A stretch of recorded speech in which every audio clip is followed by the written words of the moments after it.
Good morning. You're listening to Drinking Socially, the official Untappd podcast. Your weekly look into what's happening in the Untappd community and the world of beer. This episode is brought to you by Untappd and the Untappd store. Use the coupon code PODCAST to get 20% off your next purchase. Good morning, good evening. Those of you watching on YouTube are probably looking at my mustache wondering what is going on, or maybe even Harrison's. That is a proper rug. I don't know, even like a shag or a cold sweater growing on his upper lip and down into handlebars. Harrison and I have been participants of what's known as Movember for the last couple of years. So those of you watching on YouTube, hopefully you like mustaches, and if you don't, just know we're doing this to support men's health. Now, for this episode, do you ever have those friends or people you see on Untappd that are just constantly logging into those like truly amazing sick beers? Everything's 5 bottle caps. Honestly, every beer that I haven't had is usually one of those to me, right? Any beer I see you guys checking in on Untappd, I'm always like, oh man, I gotta get that one, put it on the wish list.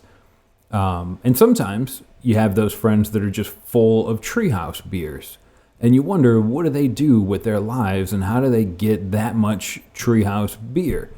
Sometimes you get really lucky.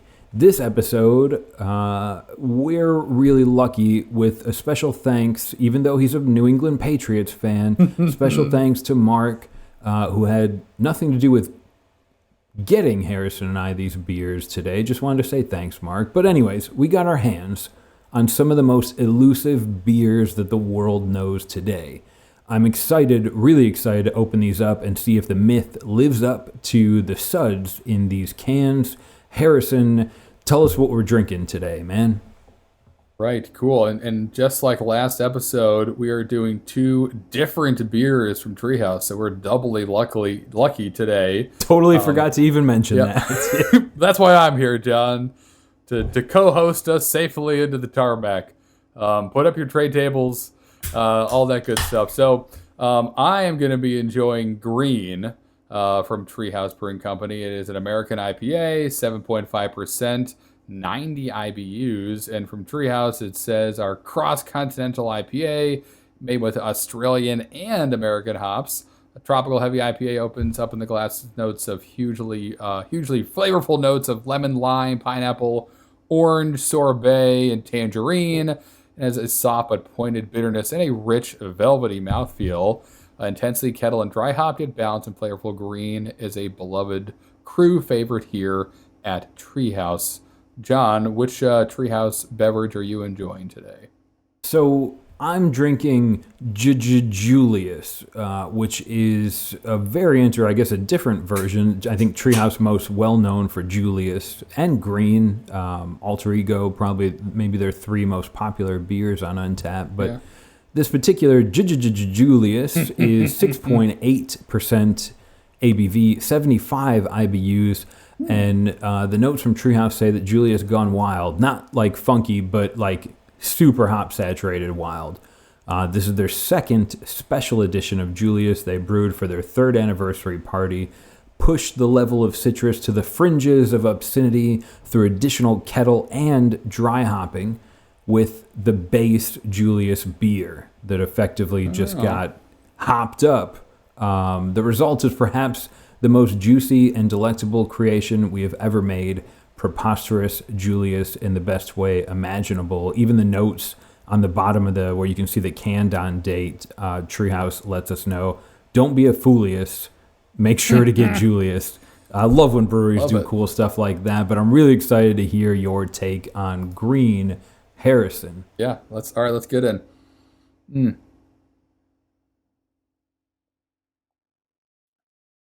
Wow.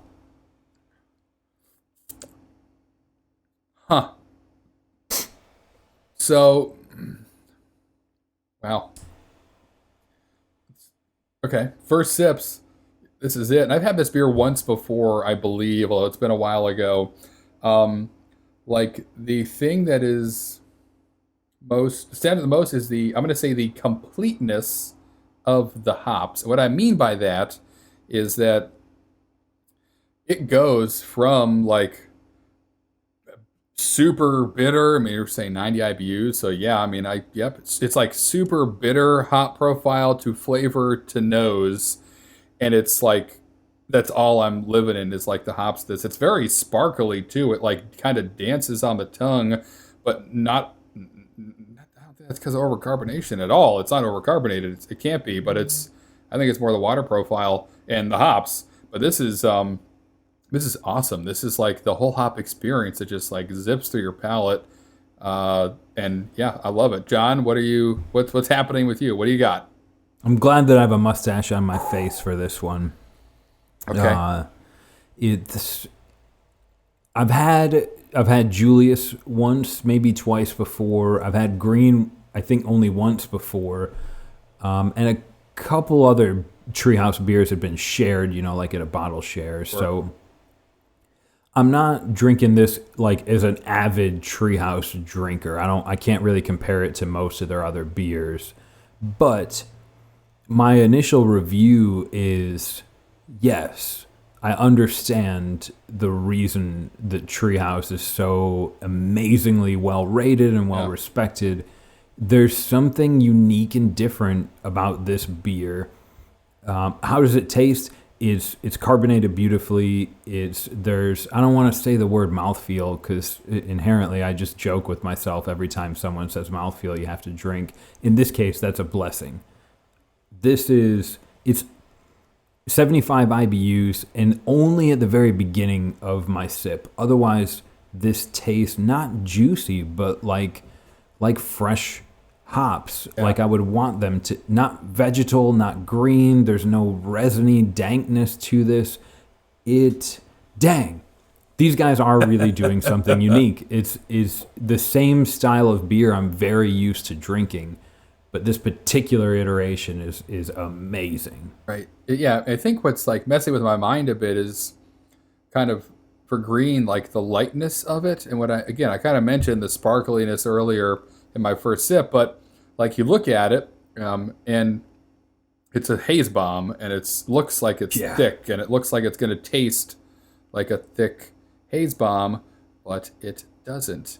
And really, if you've kind of done any digging into Treehouse, you kind of know they pride themselves in their kind of water chemistry, and that they claim that's where the haze is coming from. It's the hops, it's the yeast, it's the water. It's not adjuncts they're adding to haze this beer up. They're kind of approaching this a little bit differently and leaning on their water profile. And it certainly tastes different than like a super like an IPA filled with wheat and oats, like protein rich malt that can add a lot of body to a beer from unfermentable sugars that are you're gonna be tasting them and feeling them on your tongue.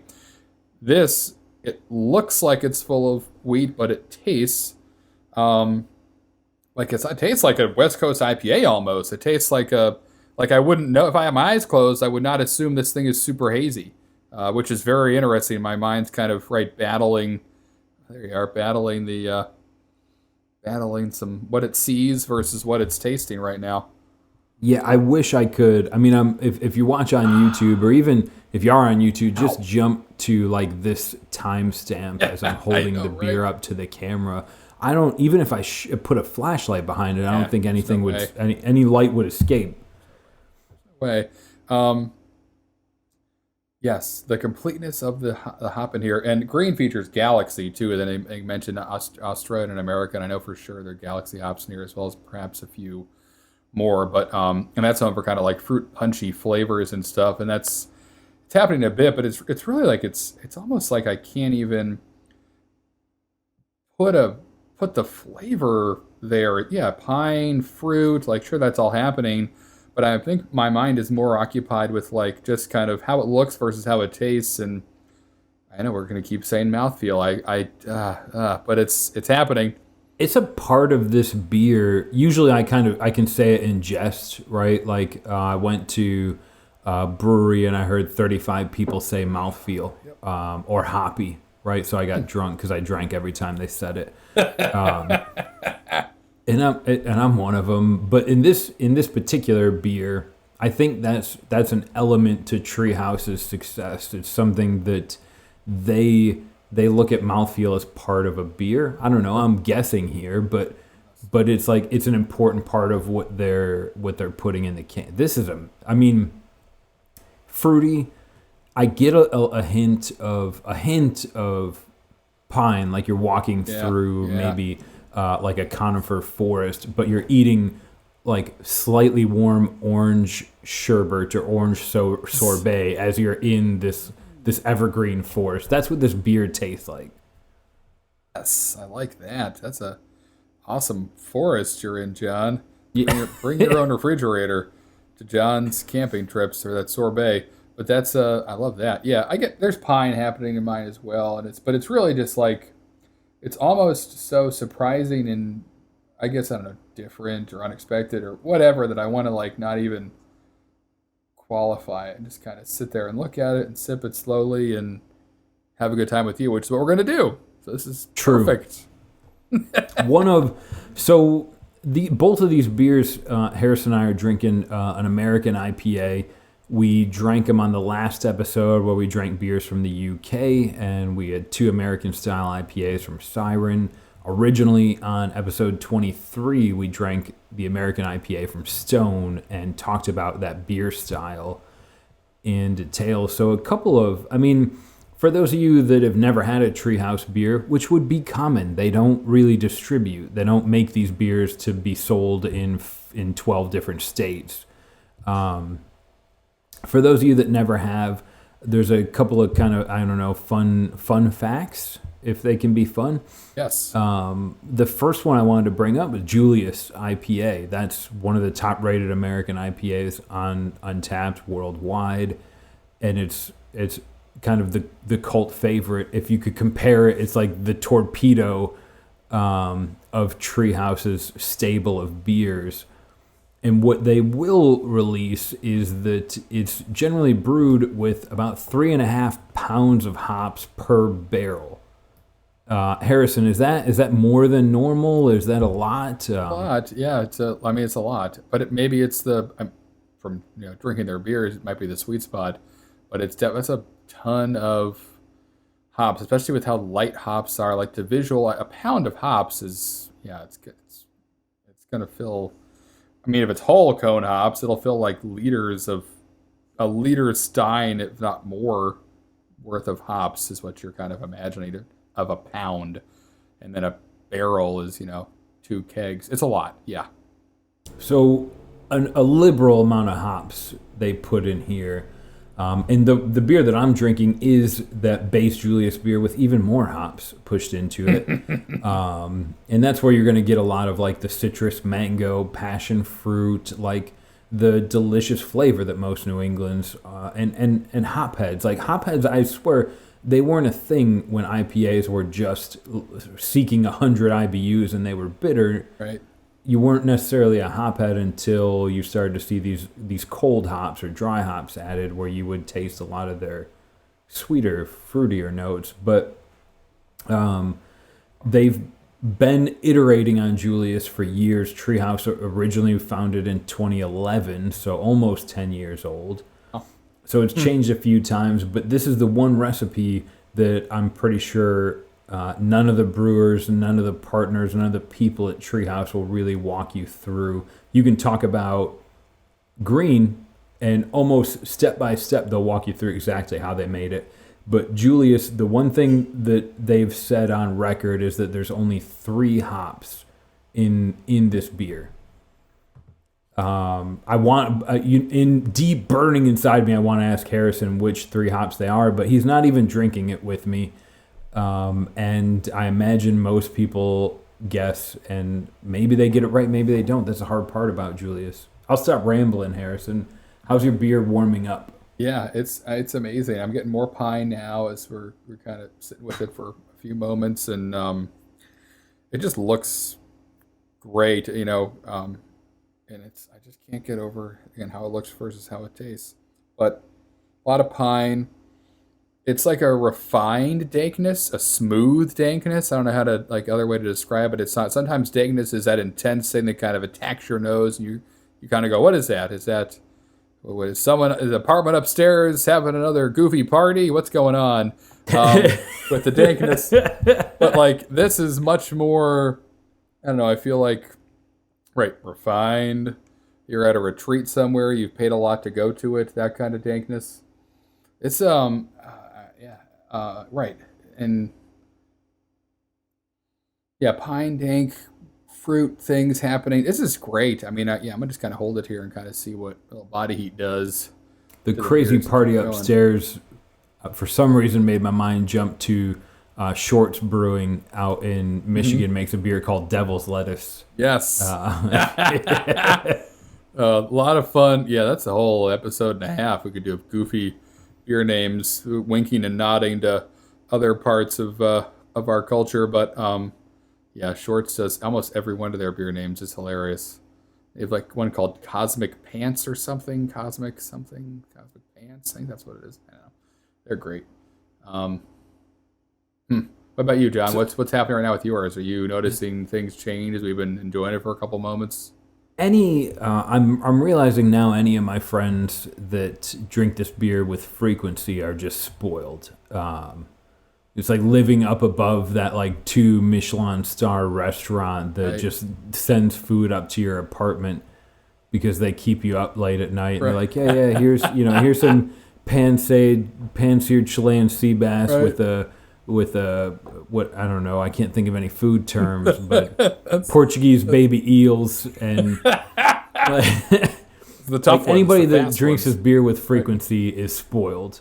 Yeah, it really is. Like it's, again, I know it gets a lot of hype and we should be sitting here, I don't know, maybe normally I would want to tell you, go to your local brewer, drink, and there's a lot of truth in that. Go to your local brewer, drink their beer. It's fresh. It's made by somebody that lives in your area. Usually there's the water, the fonta flora of your area affects that beer and make it taste better. If anything, freshness is probably the most important ingredient. Always.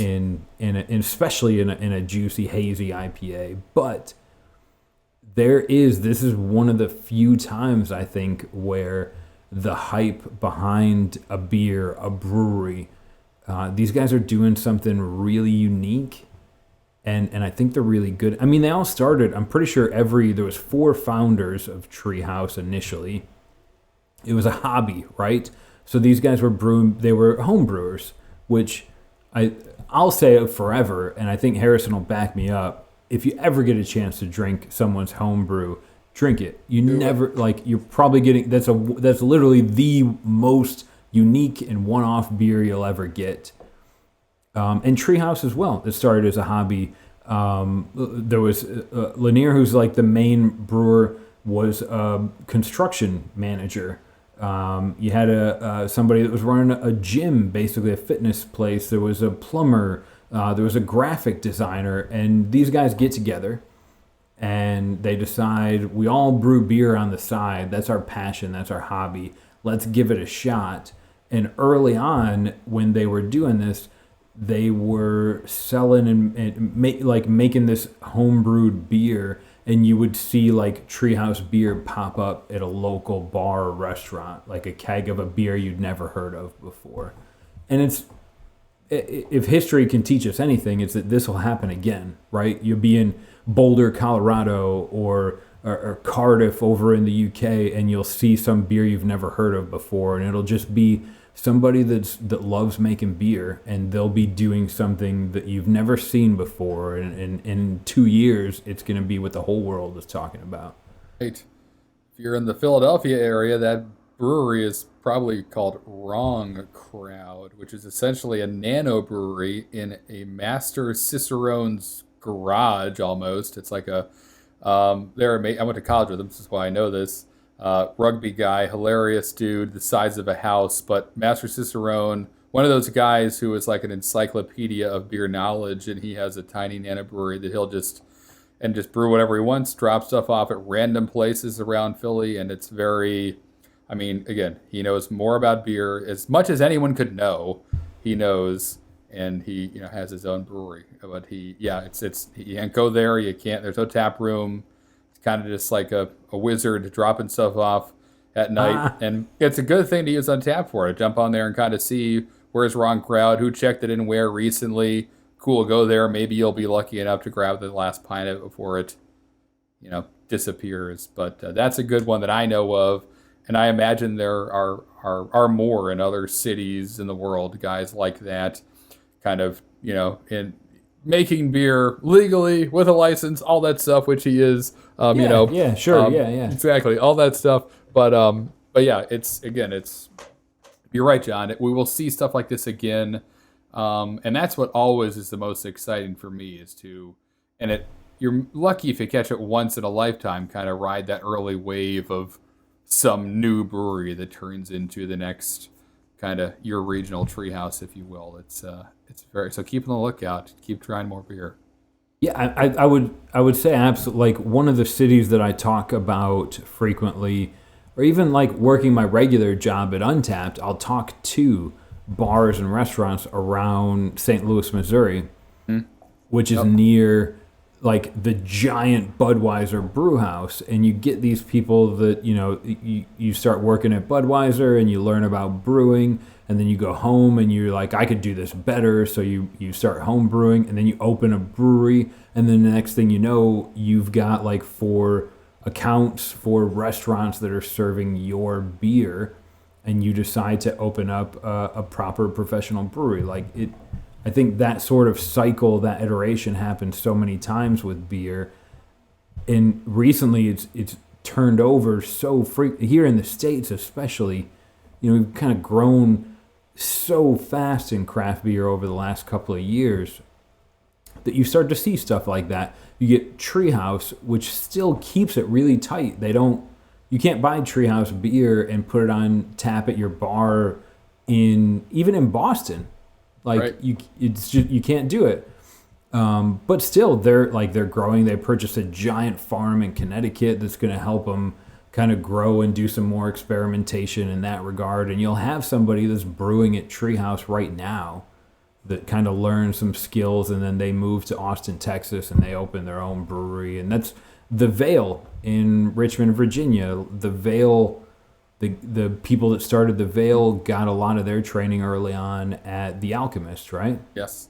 Yep. Yeah, there's, so much of that, and that could be, again, a whole episode. We really do a documentary of that, of kind of the seeding programs at a lot of these breweries, right? You start there, you brew for a while, you go open up your own spot, and that's, kind of take what you learned and run with it. And that I have good friends that I brewed with that now own their own breweries all over the country, and it's so cool to see that, and to it's so again some guy is going to invent the beer equivalent of the car that runs on water in his garage in our lifetime. Like, well, I don't know what that looks like, I don't know what it is, but it hasn't happened yet. So as much as people talk about the ceiling of craft beer and we've seen it all and where do we go from here, don't worry about it. Get on Untappd, talk to your friends, go on Beer Advocate, scour the internet, talk to people. You'll find, look for that next thing, because it's out there and it's about to happen and already happening. And this is always going to be an exciting industry and community to stick your nose into. So definitely, keep digging, keep looking out for stuff. There's more crazy things to come. Absolutely. I keep looking at myself on the screen and realizing I have a mustache and wondering what have I done to deserve such a blessing. You look great. Thanks, Harrison. What else do we got coming up in this episode? Yeah. I know you almost sent me an email. Did I? I'm dreaming a little bit right now. I've got this beer's got the juices going, the creativity is flowing. I'm in the zone right now, and what better thing to do when one is in the zone than a Would You Rather? So we're going to do that kind of. This week's Would You Rather is a little bit different. It's kind of a little more open-ended. We're going to ask you all to take a journey with us, and a leap of faith, if you will, as I ask John this question, which I'm excited to see where it goes. Again, a tweak on our regular Would You Rather. if you were a superhero or supervillain, where would you put your brewery? So Charlton, Massachusetts is probably off the map, but there are other wild and crazy things. A lot of Saturday morning cartoons coming to mind for me. But John, anywhere, I was going to say the world, but that's silly. We're in superhero land now. Anywhere in the known or unknown universe is in play. Oh my gosh. What say you? I'm not ready for this. It's the big one. I think so. It's not a question of would I be a superhero or would I be a supervillain. For the people to decide. You don't get a vote in there. Well, right? Sorry. Be kind. I don't. So oh man, I wish you would have given me more time to prepare for this. If I was opening up like a superhero, or honestly, it'd probably be supervillain, just because I appreciate egging people on. So a supervillain brewery sounds more advantageous. Like we're pushing for profit. We're going to sell you the beer you want, and you're going to need to buy more, and that's going to cost more, and we're going to be like we're going to IPO early. We're going to be all over the stock market. It's the brewery that I dislike, but it's the brewery that I create. Anyways, we'll get into that in a psychology call later. It's extra. Yeah. My personal dream brewery might be in like Superman's Fortress of Solitude, because it's just me home brewing in a really cold place, and it's just me drinking my beer because no one ever goes there. Yeah. But the immediate, like I think of like the comics that I grew up reading, and then they turned into movies, and then they turned into repeat movies directed by a different director. But I think it's Christopher Nolan's Batman, and it's less about what's the guy who played Batman. It's less about Christian Bale, and it's more about Alfred, because he was the brilliance behind it all. Christian Bale was really smart. Batman was really smart, but I want his resources, and I want to set up a brewery in, I guess it would be in, not Gotham City, but specifically the Bat Cave, where I could cave age my Marzens and like do a Bat-toberfest. But even more so, maybe it's the Joker, but it happens in the Gotham universe, and it's the Joker that's making the beer. And when the people drink the beer, they go crazy, and no, never mind. I gotta shut up. What about you, Harrison? This is good. There were a lot. I like the Batcave lagering in the Batcave. A Batcave lagered beer that sells out instantly. I think you're on to Martin House will do it. Martin House down in Texas is coming out with it really soon. Guano Beer. It's been done before, folks. So for me, I kind of danced around a couple of different places, and I thought I put, selfishly myself in just like a superhero's shoes. Not anyone particular, but like I'm living in that universe, and I'm a superhero, so I'm a good guy, and we got to do what good guys do and follow the rules and blah, blah, blah. But in the back of my head, I want to be a brewer. So what do? I go somewhere out of sight from maybe my peers for this project of mine. And the closest place I could think of where I really may not get a lot of attention isn't on Earth, but the dark side of the moon. So I essentially build like a brewery on the dark side of the moon, tell a couple select Loki-like superheroes who maybe they're good, maybe they're not, but they're down for a pint. Tell those guys like, hey, come hang out in my moon lair. We've got some moon cheese and moon lagered things, and got a beer in space, much more impactful on your mental faculties than on Earth.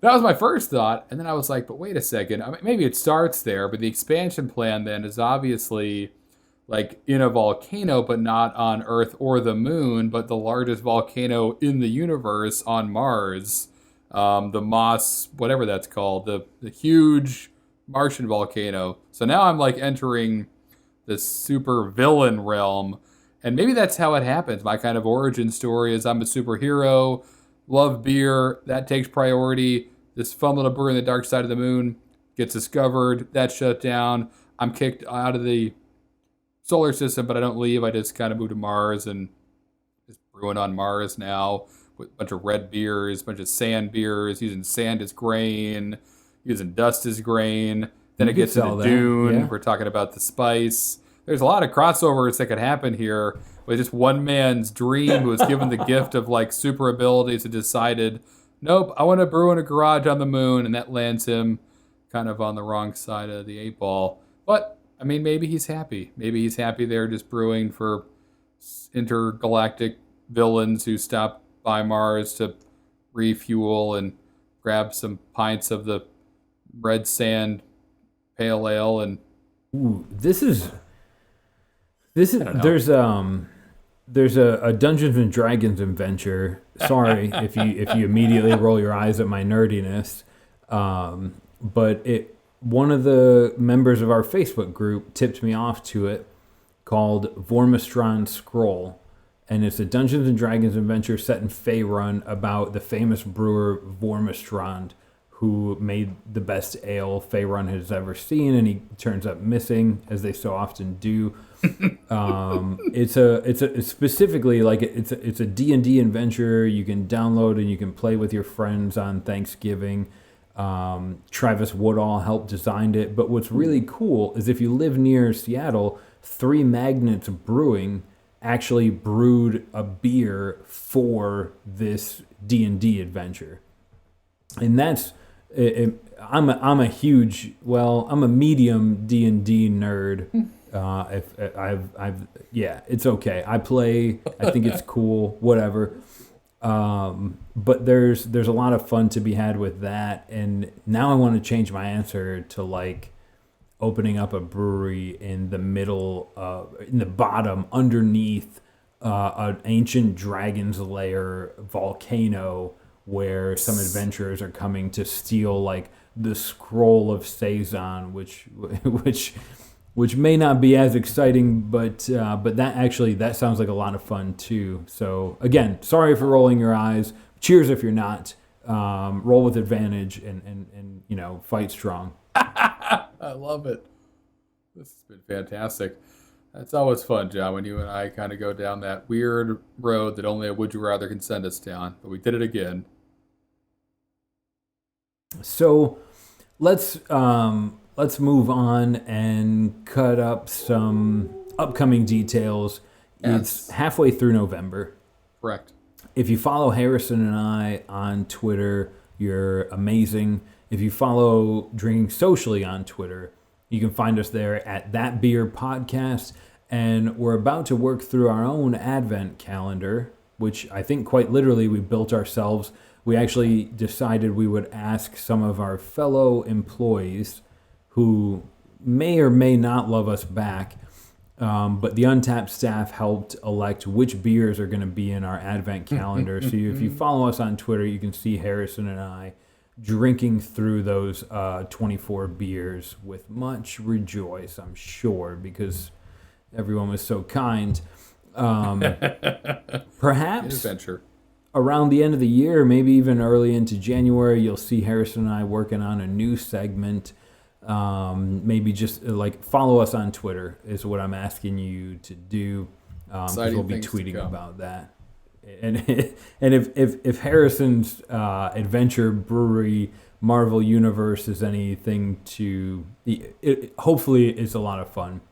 And really, thanks for hanging out with us the last 3 weeks. Thank you to Colby. Thank you to Hoppy Hayes. Thank you to Alicia and Mel for making us work out for beer. If you missed our Drinking Socially live events, you can check them out on untappd.com/TV. Check them out. We're always looking for that sort of feedback. What did you like? What did you wish we did better? Do you wish we drank more Treehouse beers? Let us know.